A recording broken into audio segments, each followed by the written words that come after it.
Good day, grade 9. I trust you have been having a good day so far. Welcome to our social studies class. The class comes to you in the form of a video presentation. I'd like you to watch it very carefully. I'd like you to pay keen attention to the explanations that I'll be giving, and I'd like you to complete the assigned task at the end of the presentation. If you are not finished with the assigned task, complete it for your homework because the next class you will be given something else to do. All right. Now, based on what is before you, you would have recognized that you had received this. Well, some of you at least would have received this information before. Some persons would not have received it. So we are going to go through it together. The information was given to you in note form, but we had not spent any time discussing it, and that aspect of it is very important. So remember now, our topic is the family and our subtopic is the individual. So we are looking at ourselves as individuals because it is individuals who come together to create families. And it is families that come together to create communities. And it is communities that come together to create nations. So the foundation of any nation, of any society, of any community is the family. All right. So I'd like to start by rereading for you some information and explaining the information to you. Okay. It says that the life of an individual begins with the union of a sperm and an ovum contributed by the male and female respectively. Female and female, unless they have the intervention of a third party like a specialist, like a doctor, something like that, they can produce children. From the get-go, we recognize that the foundation of a family, of a community, of a society, of a nation starts with the interaction between a male and a female. The single-celled organ or zygote, which is thus formed, consists of 23 pairs of chromosomes. So when the sperm and the ovum, you generally call it the egg, come together, they form an organism that is called a zygote. And that organism um, breaks down into 23 pairs of chromosomes. Now, chromosomes are very important because chromosomes contain the characteristics of the male sperm and the female the ovum. All right, so one half of which has been contributed by the male and the other half by the female. In each chromosome, there are numerous tiny particles called genes, which are the bearers of heredity. Everything about you is as a result of genes that you inherited from your mommy and your daddy. The color of your eyes, the texture of your hair, the color of your skin, we call that complexion. The how tall you are, how short you are, your disposition to be slim or fat, your propensity towards the academics like math and English and the sciences, or your propensity towards vocational subjects, hands-on stuff, carpentry, woodwork, mechanics. All of these are as a result of the genes that you get from your parents, from either your mommy or your daddy. It also has to do with your personality, whether you are calm natured or you are easily to get angry, things like those, whether you are withdrawn, things like those. Those are also characteristics that come as a result of um, genes that you inherit from your parents. So remember now, the genes are the bearers, the bearers of heredity. Okay, and there you have a diagram of an ovum. So here you have the ovum, or what you call the egg, and these are the sperms, and you find that there's a sperm that is penetrating the egg right there, and so it is this sperm that penetrates the egg right there that amalgamates or come together. Both of them come together to form what is called a zygote, and that zygote is broken into the 23 pairs of chromosomes. So these words are important for you to know: zygote and chromosome and genes and heredity. All right. Now, as the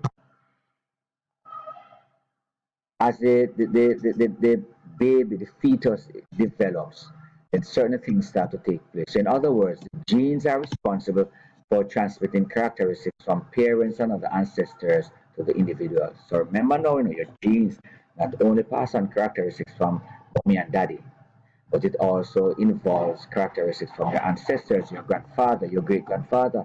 Take, for example, there are instances where two dark skinned persons come together and produce children, produce a child, for example. They are very faithful, they have never cheated on each other, but the child that they have produced comes out with very light complexion. It doesn't mean that they have cheated. What it means, therefore, then is that there's a gene, and sometimes the gene is what we call dormant. There's a gene that is embedded in one of the parents that produces this child, because somewhere down in their gene pool, in the ancestry, sorry, there was some relative there who was of light complexion. All right. It is because of this peculiarity of genes that an individual obtains from ancestors, such as skin color, blood type, texture of hair, the potential to be tall, short, heavy, light, um, things like that. We spoke about that earlier. We mentioned that earlier. All right. So there you have an example of a fetus, right? And you'd have noticed now that the fetus has an eye, right? So once the sperm and the ovum come together and they form a fetus, um, this picture you see of a fetus, very young, about a 3 weeks old fetus. Once the fetus is about 3 weeks, it develops a heart and it starts to pump blood.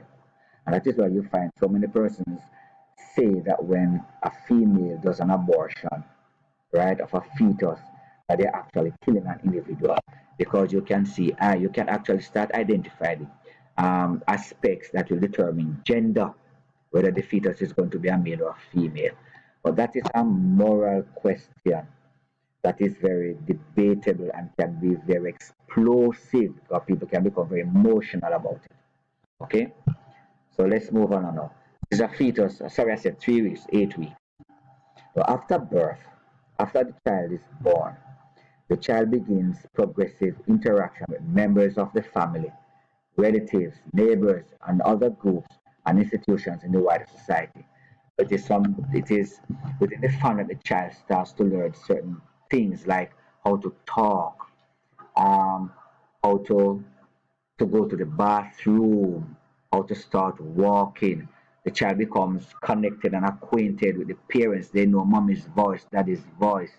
They respond better to mommy than to strangers. And as they are exposed, they start to become more familiar with their surroundings and people around them. All right, so let's go to that child now starts to develop personalities, starts to ask, who am I? Why was I here? Why was I born? What contribution am I able to make? All right. So you you are now watching this video presentation. As an individual, you are made up of several characteristics that forms what we call selves. So number one, you are a physical self. You are made up of hands, nose, eyes, ears. You have blood flowing through your body. You have flesh. You have bones. You have organs in your body. You have lungs. You have kidneys. That's a physical feature, physical characteristics. That's what makes you. So when people see you walk down, they know you from Tom, Dick, or Harry because of how you're physically made. Then you are an intellectual self. You are gifted with a brain, cocoa head. You're gifted with a brain, and that brain gives you the capacity to do and to learn a variety of things. So with your brain, you can learn to think and to respond to stimuli. Stimuli means things that you respond to. So a pin sticks you. How do you respond to the pin? Somebody slaps you, or the breeze the weather around you gets you to respond, whether you're going to wear less clothing or you're going to wear more clothing. So you're responding to stimuli, right? And the stimuli is connected with your five senses: your sight, your hearing, smell, taste, and touch. That's your intellectual self. So all of these senses are connected to your brain, which responds to the external stimuli and tells you what it is that you need to do in response to those external stimuli. Then there is the emotional self. How do I express my feelings when I'm impacted by things that affect me as an individual? Who am I we are talking about? All right. So it is things that affect us that will allow me to express love towards my parents, love towards my classmates, love towards persons I connect with, things around me, or persons around me that allows me to express happiness or sadness, or I become anxious, uncertain, unsure. I become fearful. I become withdrawn. I do not know how to respond to certain things. I become angry. So those are the emotional states. You respond because you are an individual who have feelings. All right. Then you respond to. We go to the next one. Then you are a social creature. There's a big word we use for that. It's called gregarious. Gregarious means that you're a social person. You connect with other persons around you, and so you learn from other persons, and the interaction that you have with other persons, whether they are good or bad, helps you to shape how you see the world around you. So you cherish the company of others.